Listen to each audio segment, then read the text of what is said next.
Hey everyone, and welcome back. Today we're diving deep into Unit 6 of AP World History, specifically Topic 6.1, the powerful and often controversial ideas that were used to justify imperialism from 1750 to 1900. If you've ever wondered how empires explained their takeovers to themselves and the world, this is the video for you. Let's get started. So, the big question is, what intellectual and cultural developments did imperial powers use to justify their global expansion? It wasn't just about guns and ships, it was also about ideas. A whole range of ideologies emerged during this period, and they're crucial for understanding the mindset of the time. First up, let's talk about nationalism. We've seen nationalism build new countries like Germany and Italy, but it had another side.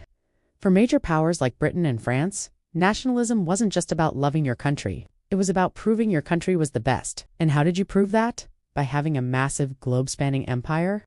Building an empire became a symbol of national greatness, a source of pride and a competition.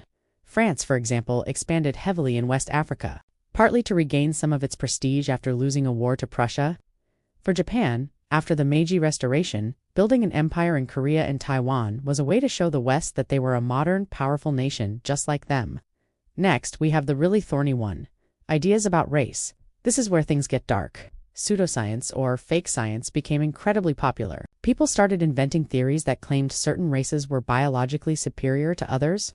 They'd measure skulls, analyze facial features, and create these elaborate but completely baseless hierarchies of human beings.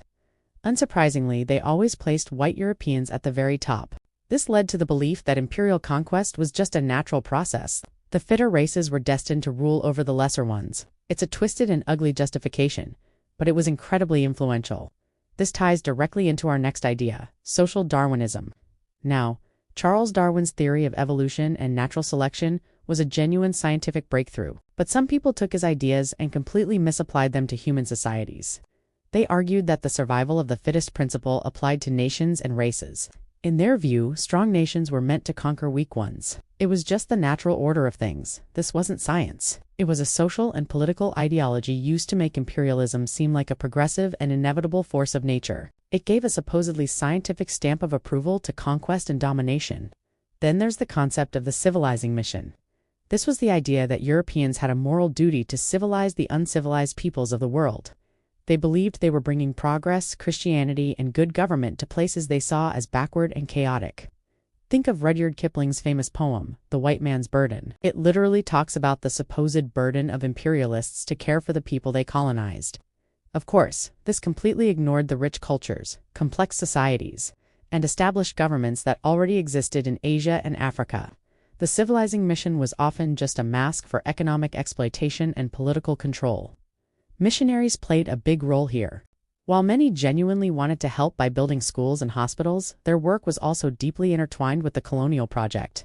They spread Western culture and religion, which often helped to pave the way for colonial administrators and businesses. Let's connect these ideas to specific examples. In Africa, the scramble for Africa was justified by all of these ideologies. King Leopold II of Belgium claimed he was going into the Congo to end the slave trade and bring humanitarian aid. In reality, he created a brutal regime based on forced labor that led to the deaths of millions. He used the civilizing mission as a public relations tool to hide his true goal, getting rich from rubber and ivory.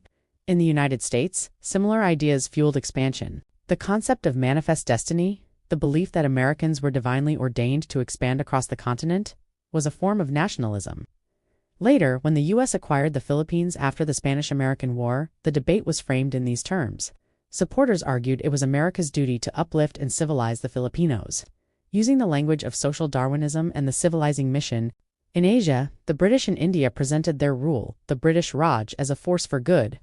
They pointed to their construction of railroads and telegraph lines, and the establishment of a unified legal system as proof they were improving India.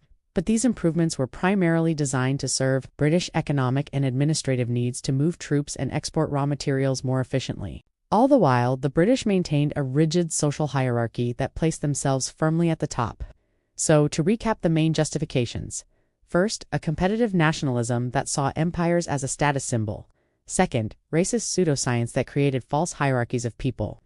Third, social Darwinism, which misapplied Darwin's theories to justify conquest as survival of the fittest. And fourth, the idea of a civilizing mission or the white man's burden, which framed imperialism as a noble moral duty.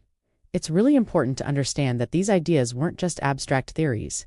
They had real-world consequences. They shaped colonial policies, influenced how millions of people saw themselves and others, and left a long and complicated legacy that the world is still dealing with today. Understanding these justifications is key to acing your essays and DBQs on this topic, because they show you're not just memorizing events, but thinking critically about the why behind them. That's our deep dive into the ideologies of imperialism for topic 6.1. I hope this helps you connect the dots between the ideas and the actions of the imperial powers. It's a heavy topic, but a super important one for AP World. Thanks for watching, and don't forget to like and subscribe for more AP World History reviews.